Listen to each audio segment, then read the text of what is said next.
Okay, good afternoon, everyone. Welcome to Montessori Mornings. Hi, guys. Today, we will be discussing the 4 planes of development. Yes.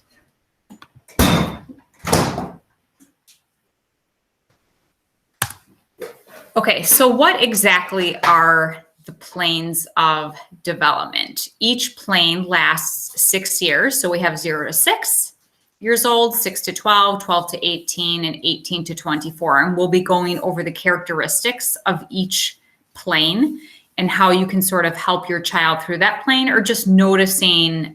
You'll definitely see some characteristics in your children after I describe what those are. So needs change with each plane. There are characteristic sensitivities in each plane. There are very typical behaviors that you're going to see. Each plane builds a foundation for the next plane. And so Maria Montessori said, you know, if we find issues in a plane with one skill, that will carry on to the next plane.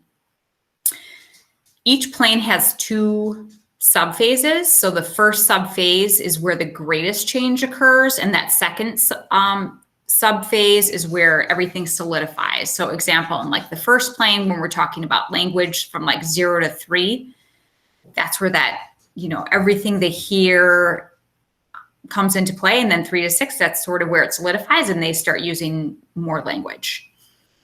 And we also try to perfect those acquisitions in our planes.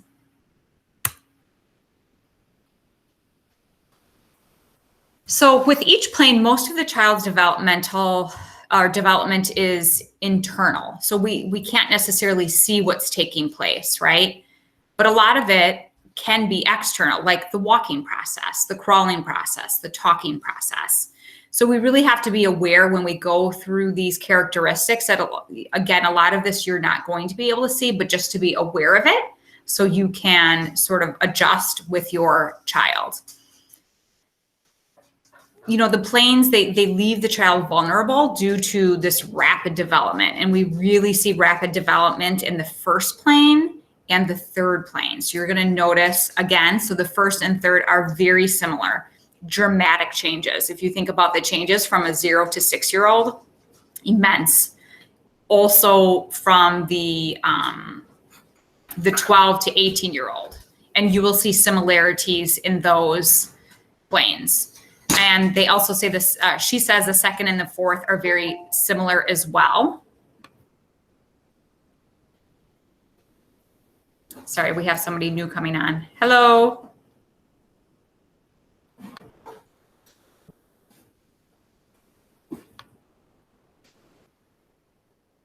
So the second and fourth planes are relatively calm and stable.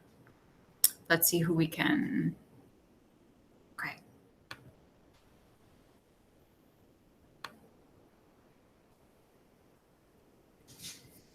And again, each plane,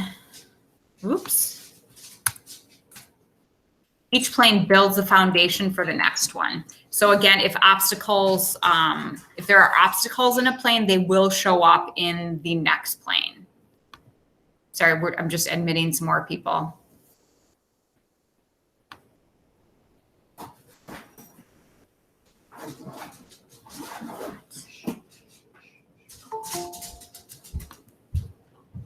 Here we go.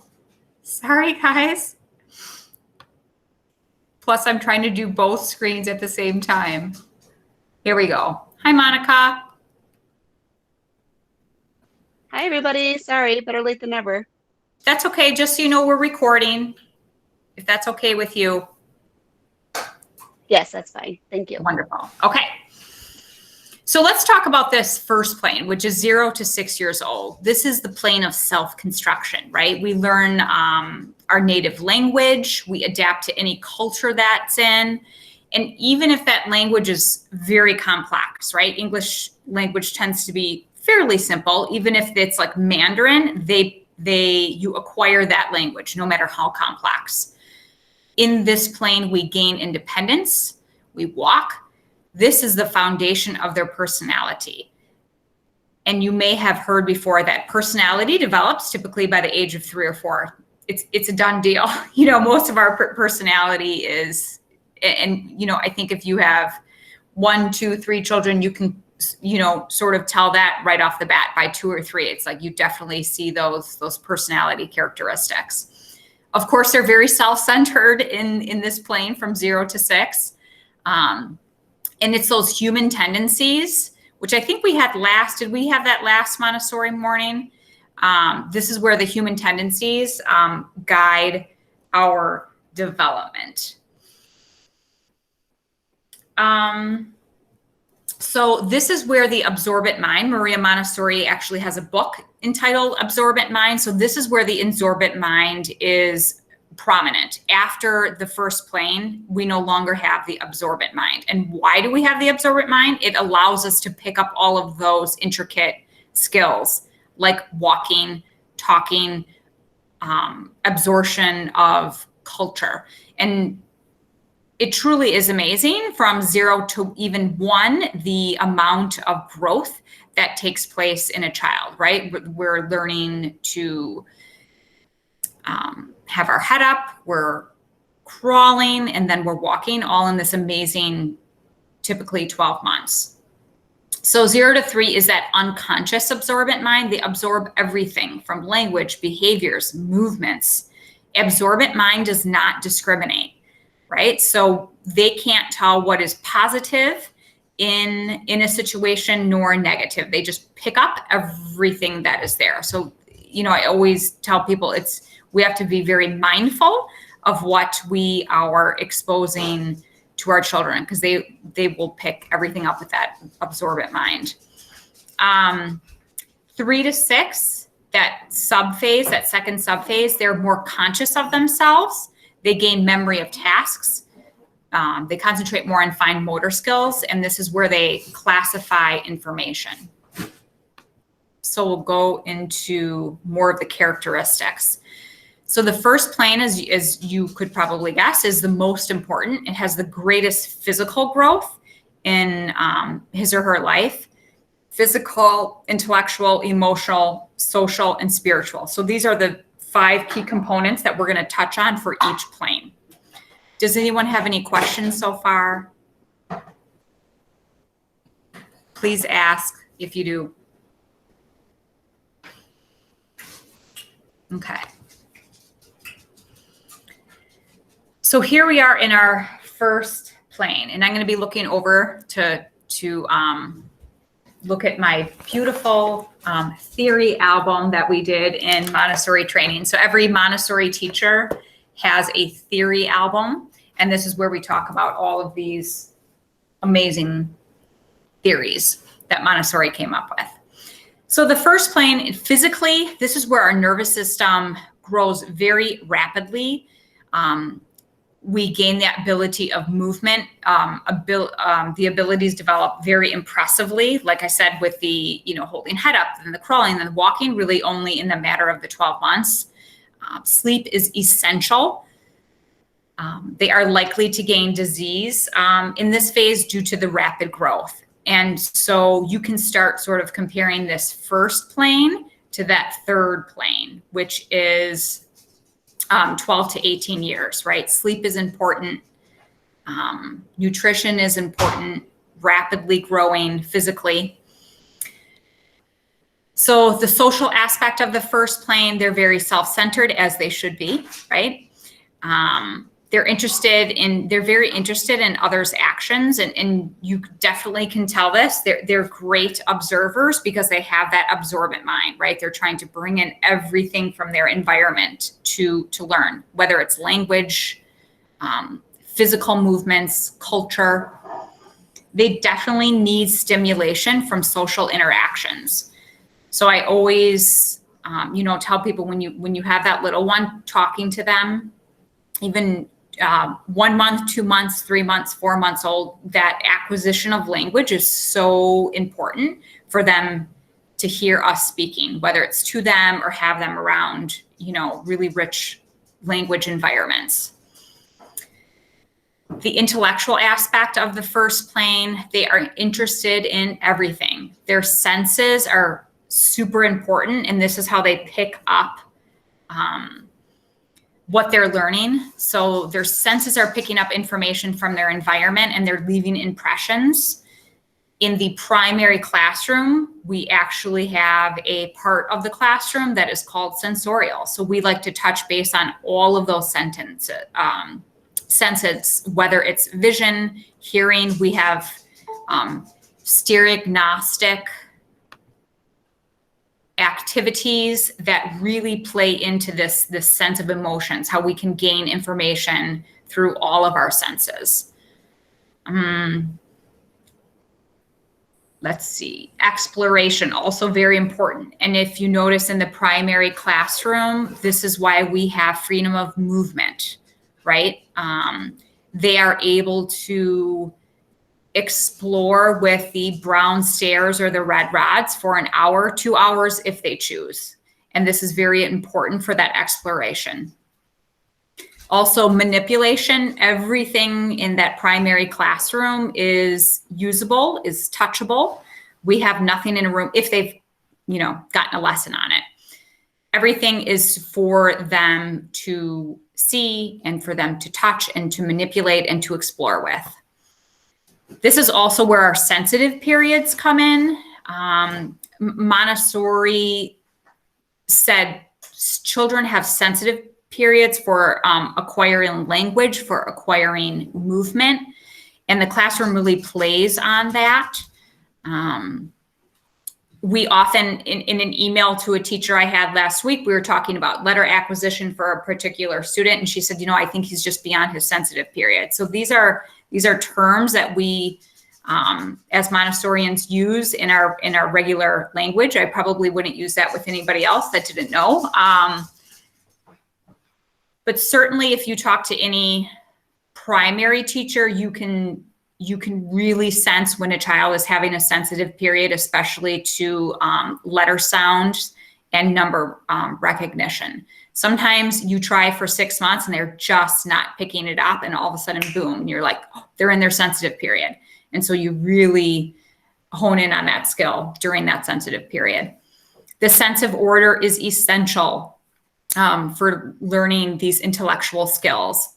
Everything in the classroom and is placed in a specific order, and typically it does not change throughout the school year. And this is so the students can become more independent. They know exactly where that pink tower is.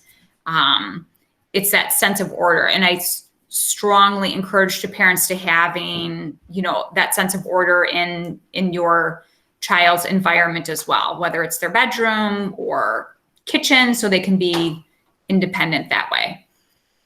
They also grow intellectually by doing individual activities. And of course, you'll see that very often in a primary school environment. There is rarely large group activities unless it's like story time or something like that. And it's okay for them to be, on their own learning. They're not necessarily social beings in this plane.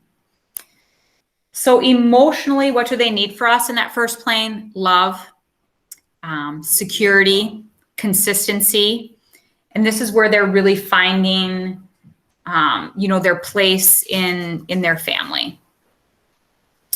So spiritually, Maria Montessori talks about, in this plane, they develop a love of life. It sets the pattern for the rest of our life, right? If we have some emotional trauma from our first plane, it's hard to move into the second, third, and fourth plane, and that can carry with us through our life, through all planes. They want to be generous towards others, and they want to know what is right and not right in this first plane. Any questions on the first plane?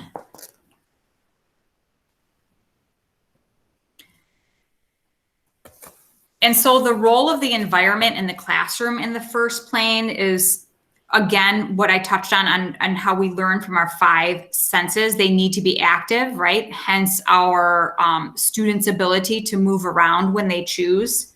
Activity breeds learning, is what she says. They absorb everything in the environment. So if you notice a primary classroom, it tends to be a little more boring than a traditional classroom. There's not a lot of alphabet charts up. We try to put really beautiful things up. Everything is intentional. And the beginning of August, mid-August is my most favorite time of year when I'm preparing classrooms with teachers, just to, it really, every painting that goes up, every plant that goes up, it's super intentional as to how we think the children will view it.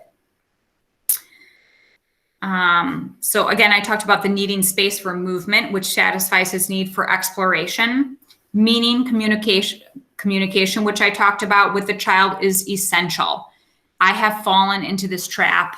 I'd fall into the trap all the time when I was teaching, just blah, blah, blah, blah, blah, blah, blah. You know, every Montessori says everything we should say should have meaning. And oftentimes you won't hear a primary teacher talking a ton, because we want to really be cognizant of what we're saying so that when we say something, they know it's very meaningful. Having them independent activities like eating snack and using the bathroom are good ways to show us their functional independence. Oftentimes, you know, we'll get a 3-year-old who was just potty trained and parents are very nervous. And I don't know if it's the social aspect, it's just that freedom of them being able to use the bathroom. Like rarely do we have a lot of issues with that. Also the eating snack, that's one of my favorite things. They become so independent with that. It truly, truly is amazing. And that's how we as Montessorians, you know, set up our environment to really play into this first plane. And again, she says adults need to give consistency in love and security. I honed on that in my newsletter for December, Win My Message. So if you give those things, the child will hopefully gain confidence and then expand his experience into that second plane. So the second plane is the birth of the social being. So this is the 6 to 12-year-old. So this is where we're going from kind of first grade through 3rd, 4th grade. Beyond that, 6th grade. So you'll notice they're going to be more social. They like to be in wider social groups. They want to relate to other people. Their reasoning mind kicks in and critical thinking kicks in. Oftentimes, primary teachers can tell when that child moves to that second plane. And it often happens in spring because you see your 5-year-olds in the afternoon always wanting to work together, right? This social need. 3-year-olds, they can be in the classroom all day long doing their independent work and not really interacting with, you know, that parallel play. When we see them move into the second plane, it truly is amazing to watch because we want to do projects together. I want to do the chain, but I want to do it with somebody else. So we definitely see this playing out in our primary classrooms. And so you will notice when I give tours, the lower elementary classroom is definitely set up to allow for these characteristics in the classroom. And we'll talk about that in a minute. So what are the physical aspects of the second plane? They lose their baby teeth, they grow taller and thinner, their hair becomes thicker.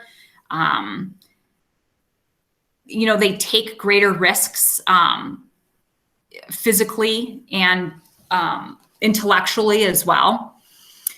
Socially, time away from home is important to be with their peers.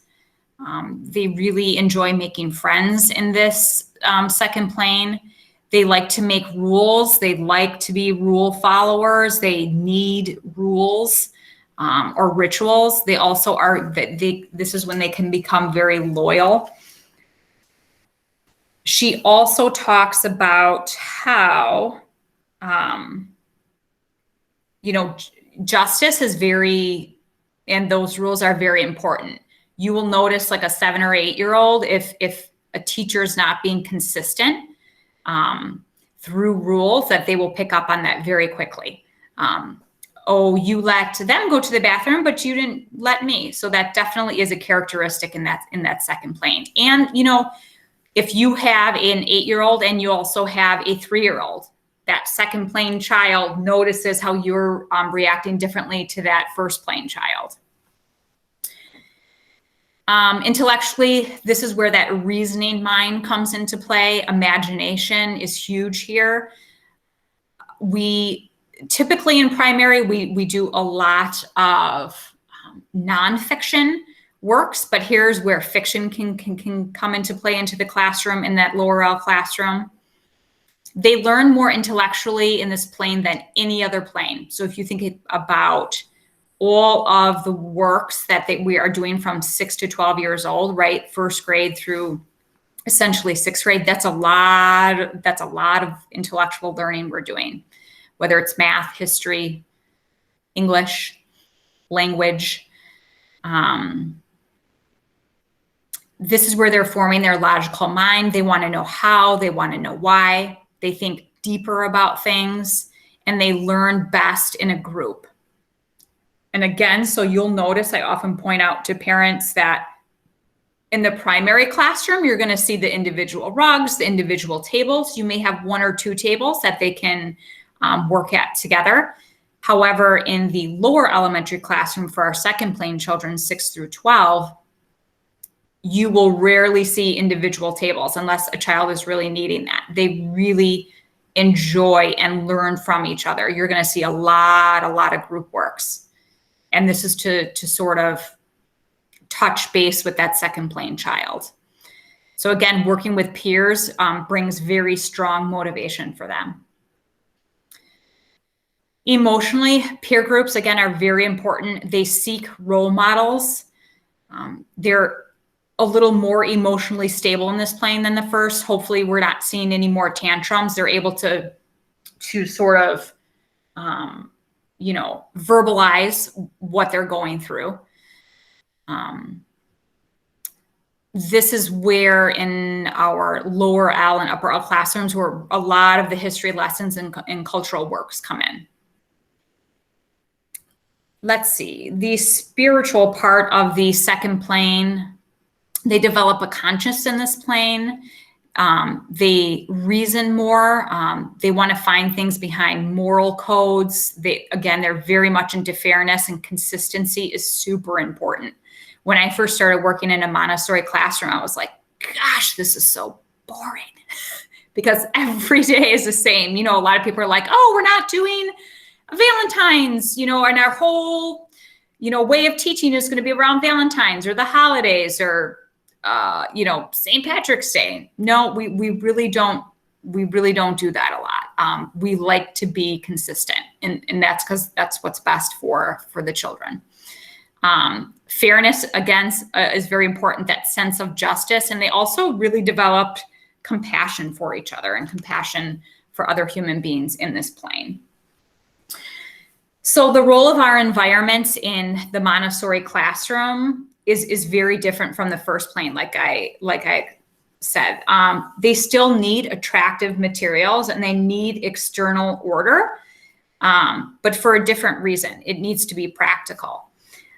They need to explore outside of the classroom. This is really important for our second and our third plane children, even our first plane children, to get out. We have an amazing park across from us, and I'm always telling the teachers, make sure you have that, walking field trip permission slip so they can walk to the park. Miss Dundor's great about just walking her children around the property. Learning from our environment, from our outdoor environment is really imperative. And using that garden, that beautiful garden that we have and we're going to grow over the years, there's so many lessons that can come out of just taking a walk and in nature. So that's what she says. They need to explore outside the classroom, and they need to access to society to study more. We tend not to have big field trips. The goal is to have what we call going outs, and that would mean a lower elementary or upper elementary student really being interested in something and doing research on it, and then saying to the teacher, hey, I am studying blue jays and they're very fascinating to me. Can I go to a park and observe one or two? And then they would sort of do that in a small group. Now, since we're in a public school, that's a little more challenging. I can't just have a parent come and pick up a couple, 3 kids and put them in their minivan and go off. So we are working on that. The district has a couple vans that I can rent if we're planning in advance, and then we can certainly do more of those going outs, which would be great. So again, they are capable enough to go outside of the classrooms for outings. They would study something, do a report, and then have an outing that corresponds with their research. The children should organize the outings, not the adult. So when I was first working as an assistant in a Montessori classroom, that's a lot of time that I spent on helping the children sort of find resources, so because we would have them call the community center and say, hey, I would like to come and visit. And then they had to look up they could take the city bus. They had to look up what bus they would take for their going out. And that's all part of that learning experience. Any questions on the second plane? Yes, Miss Carmen. So since the whole social theme is like the core theme of the second plane, how are parents supposed to, I don't have a kid in the second plane yet, but I do have a lot of friends who have kids in the second plane. How are they supposed to do that in a virtual learning environment? Like, it seems like that would be almost impossible. I don't know. I could be wrong. But it feels like this is like the central theme of this plane, and a lot of kids are in that space. Like, how can parents replicate that at home? So I have a daughter in the second plane, and she is connecting with her friends digitally, like on her phone. And I know my mom just the other day was over. She's always talking with her friends on the phone. And I'm like, but that's her social connection now. And that's a social connection. And I hate to say it because they're on technology all day learning, but I have to keep that in mind. They need that social connection. And whether you feel safe now with, sports with masks, or doing a class where at least they're seeing other people being active, through the rec program or something like that. But that's a good question. I know some parents have pods where, they have certain children that they play with, and then you kind of make a pact that you're not really going to play with a lot of people outside that pod. Yeah, sorry. I don't know if that answers your question, but it's hard. I think that's the only 2 solutions we can do at this point that are safe and within the best interests of not only our own families, but to keep other families safe. Right. So my children are in the Montessori in the program now at 3 and 5 years old. And at that age, they're not using a lot of digital stuff until we started school. Our family prefers not to. So now that we've tried to make that adjustment, as a parent, I figured what I could do to still have that more time on the screen with friends too, is I bought them both a pair of the blue light glasses. And I also started giving them lutein, a particular children's supplement that helps with vision. So, it's what we can do until we can be, social, because this is Nico's first year, and I was concerned that he's missing out on these things. So that's just what our family has chose to do. Thank you, Monica.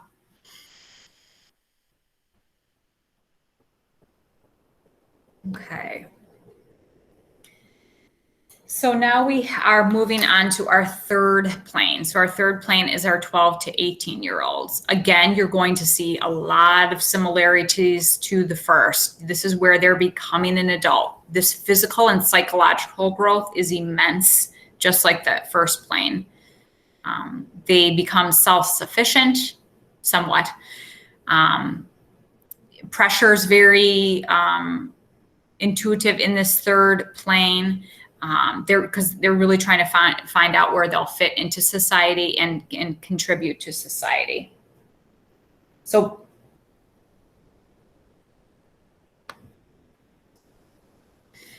So here again are our 5 characteristics of our third plane.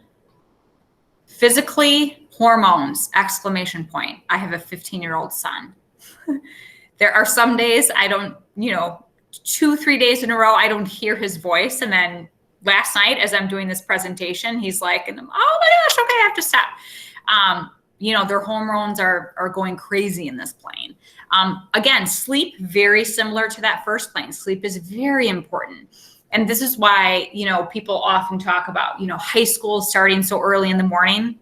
High schools, in my opinion, should start later. These third plane children need a lot of sleep. And they need our help for good health. Also, they're getting a little more self-directed in that physical aspect. Social, of course, friends are very important. This is where they're finding their place in society. They need social experiences.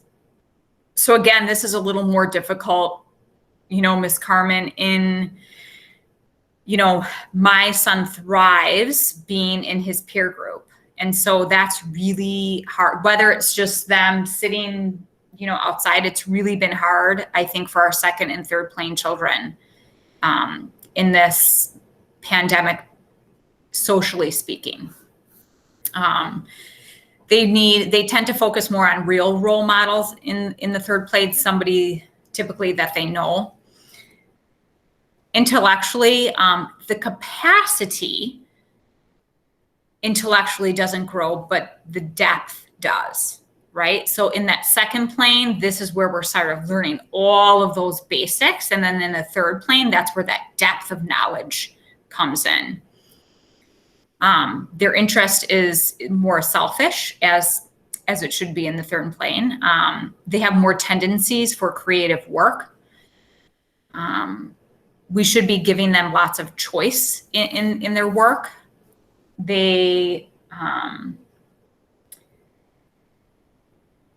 really want to kind of touch base with nature.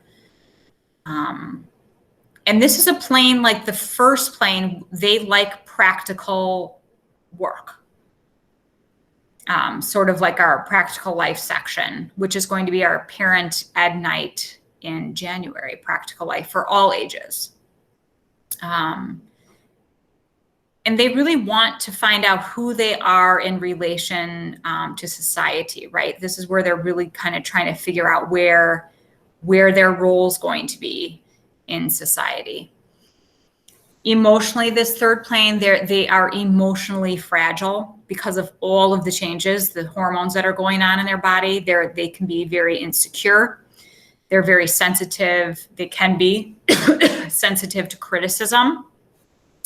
They're very self-conscious of themselves, the way they look, how they're speaking. Self-doubt can come into play, but they do have a very, much need for respect and independence. And this is kind of what we call freedom with discipline. As you know, we give them, or we should give them, appropriate freedom to act on their own initiative, but they definitely need rules and restrictions. And they crave that. So I think sometimes it's hard to think, and this is why we call it freedom with discipline. We will give you that freedom, but there has to be some sort of stipulations with that.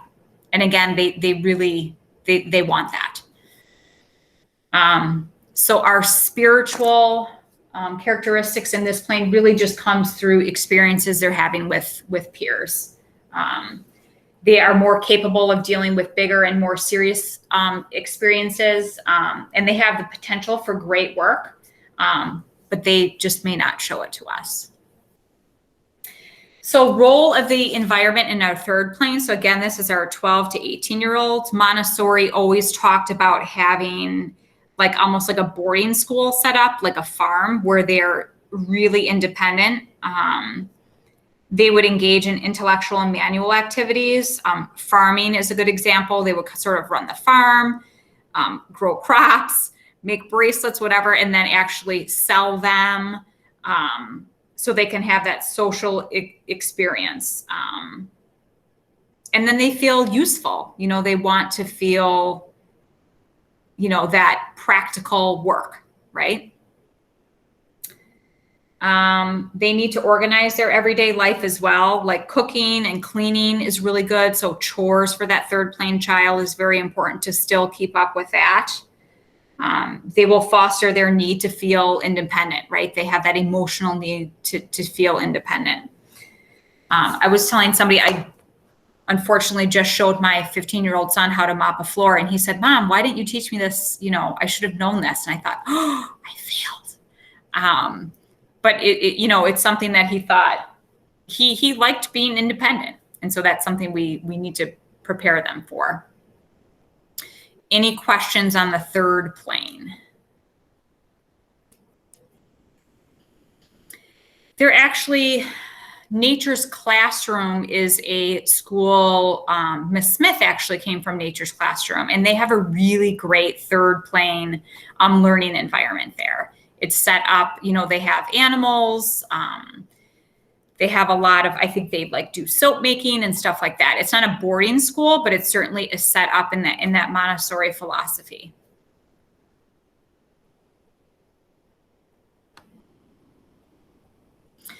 Fourth plane, we're just going to touch base on quickly. That's the 18 to 24-year-old. Physical, no major change. They're learning their bodies and how to stay healthy. So this is sort of our college years, right?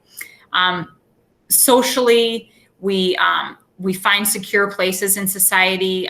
Groups are not as important, and we're able to accept limits. Intellectually, we learn based on our interests. Hence, university, we potentially are going to school or trade school and what we're really interested in. Emotionally, you're sort of finished forming yourself. Hopefully you're more self-confident if you made it through all these planes successfully. And spiritually, you realize the good of humanity. Your decisions are based on how you can really contribute to society. So, do we have any questions, comments? Do you see anything that relates with your own children in regarding to the planes? And, again, with each plane, we really try to set up our classrooms to really hone in onto these characteristics of the planes of development, our prepared environment. I can't see if you're using the hand or not. So if you have any questions, comments, go ahead and speak up. We can talk about it. Yes, Carmen? So I know that there are 4 planes. Do kids typically navigate between planes? Is it fluid, or is it just once you get to one plane, you stay there, then you move on to the progression to the next plane? Or is there that overlap, when they're in the in-between phases, when they're maybe 7, there might be some reversion back to the first plane, or do they just typically stay where they are? I would say certainly there can be, whether it's in the intellectual field or the social field, there can be some, lapses, maybe intellectually going from that first, they're just ready intellectually, but maybe not physically, right? So I think there can be a little fluidity in the transitional planes for sure. But typically once they enter that plane, they're in it and they're moving on.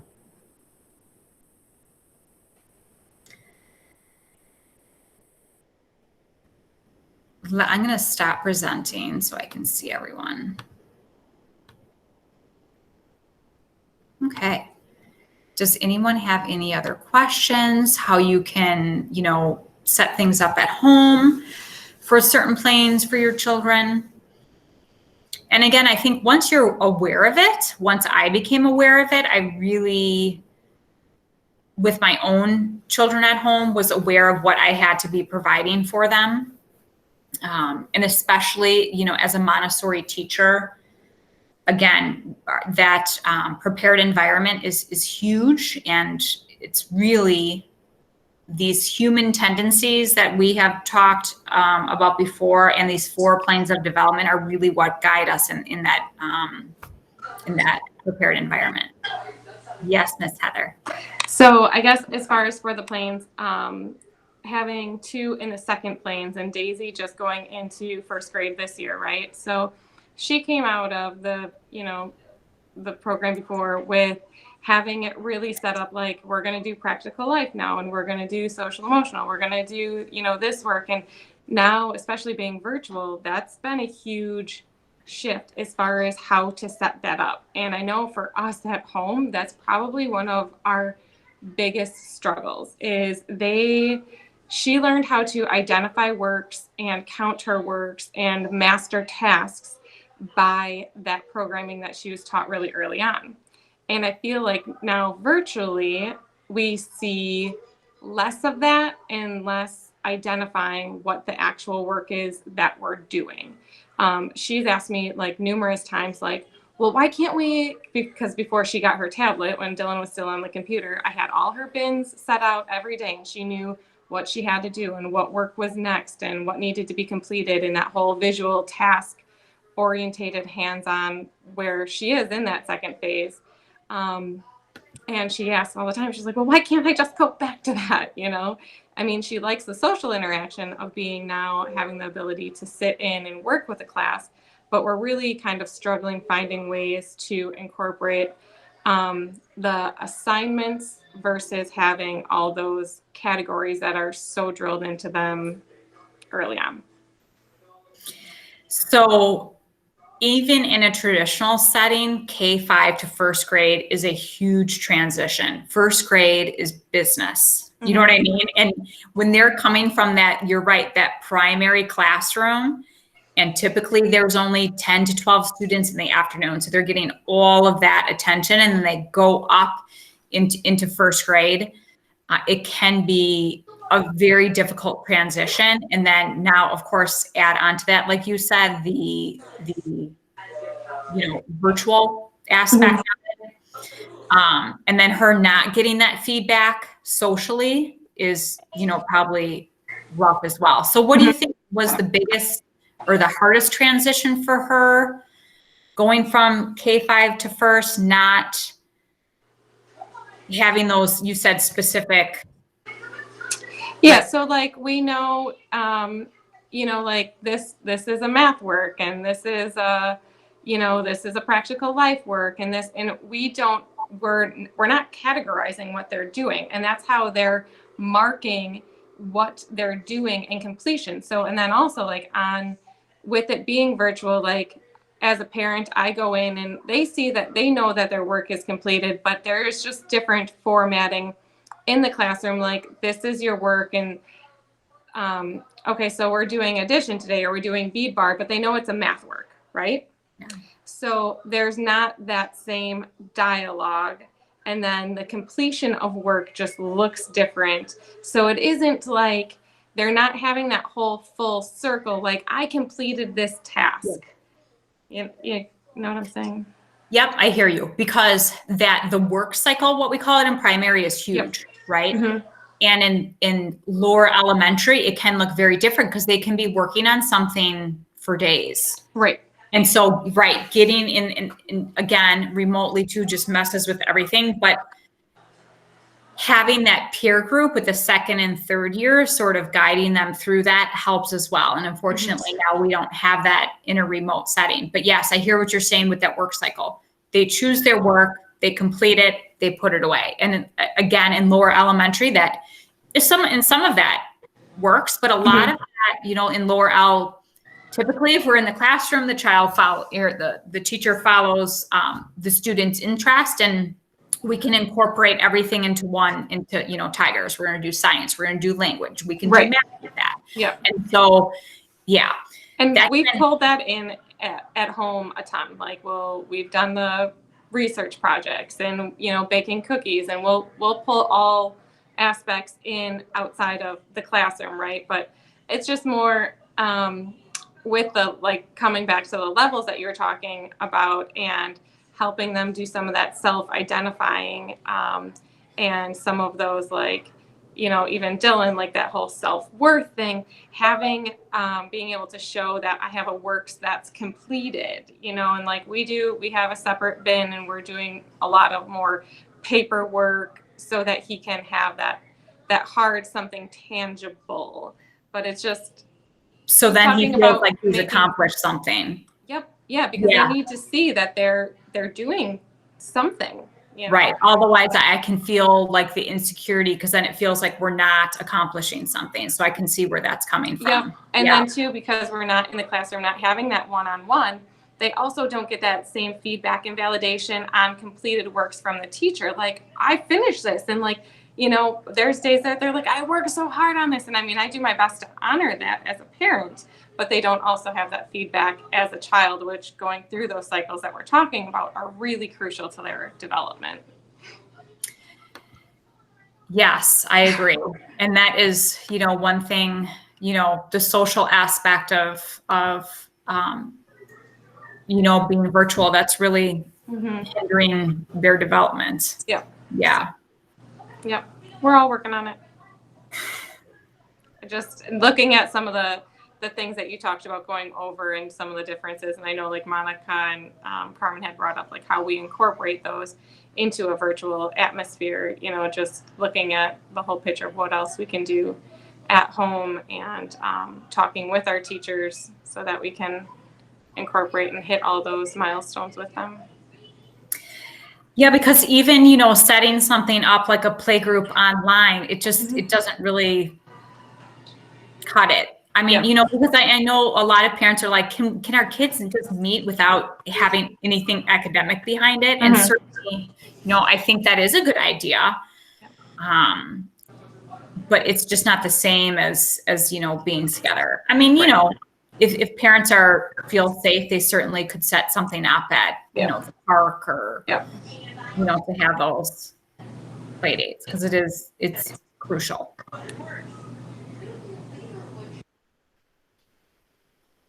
Does anyone else have any questions, comments? Anything you can see related to your own children? I feel like this has been really helpful because the Montessori concepts are still somewhat new to me. You said you guys post this video too, right? Is it the YouTube channel that you do it on?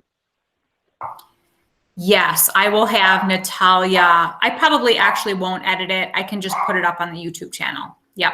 Okay. And however the process is, I just want to make sure I missed pieces of it. So I want to go back because with Nico's being his first year, so Elena had in-class experience last year. So her foundation is a little bit more already set for even just the whole rug and getting a work and working independently, where Nico hasn't had that experience yet. And without me having a better understanding, it's hard for me to guide him on those processes. So I think that this is really great. And I just wanted to thank you for that information and taking the time to go through them, because I think this is really valuable to any new parent new to Montessori as well. Yes, and I think that's why like parent education nights and Montessori mornings are so important, because it is so different from a traditional background. But us Montessorians eat this stuff up, and we will talk about it all day long. So reach out to your teachers and ask questions, and they will love talking about theory.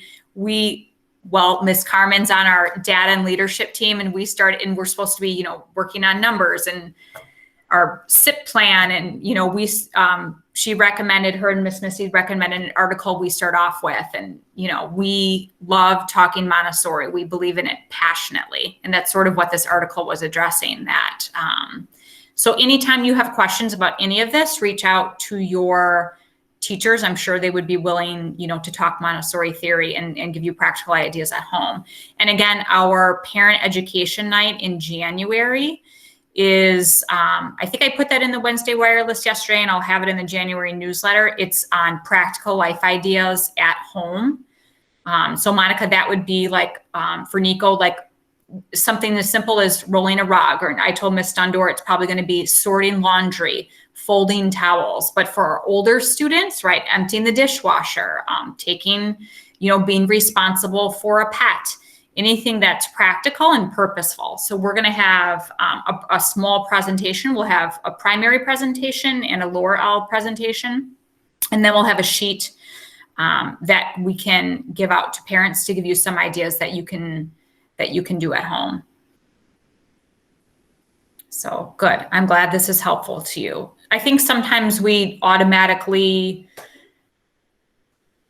I'm not saying we think parents already know this, but going through Montessori training is transformational. And I think any Montessori teacher will tell you that. Just the amount that you learn is truly amazing. Like I said, I wanted to have another baby after this because I was like, oh, I have so much more I can give now. Not happening. But, it just makes you really, motivated. And I think that's why our teachers are, Montessori teachers are just a little bit different because we're very, very committed to what we do. And a lot of us have traditional, teaching experience before this. But, we found something we truly love and we know that is great for our students. So, but yes, tap into your teachers. They are great resources. Miss Kate and I last year, our primary teacher, she'd come in my office once a week and we would just talk about Montessori philosophy. And so they certainly are willing and probably more than happy to do that. And if there's anything else you need from me, more resources, please let me know. The goal is to, once, we're back in person, we're going to develop a bigger reference section in our library, and we can have a little parent resource room where parents can check out Montessori-based literature. We can get some, magazines, some articles in there, and also some books as well that would, sort of help you out. Okay. Any other questions, comments? Thank you. Okay, you're welcome. Thanks for coming. I appreciate it. And then this will, it is recorded and we'll have it on the, oh, Monica, you had a question? No, sorry, I pressed the wrong button. I was just going to say hi. This is what it's like when teachers are teaching, right? When I'm in these meetings, I'm like, I don't know how they do it with like 20 kids, with 20 students on here. Okay, great. All right. Thank you, everyone. I appreciate it. Bye. Have a good night.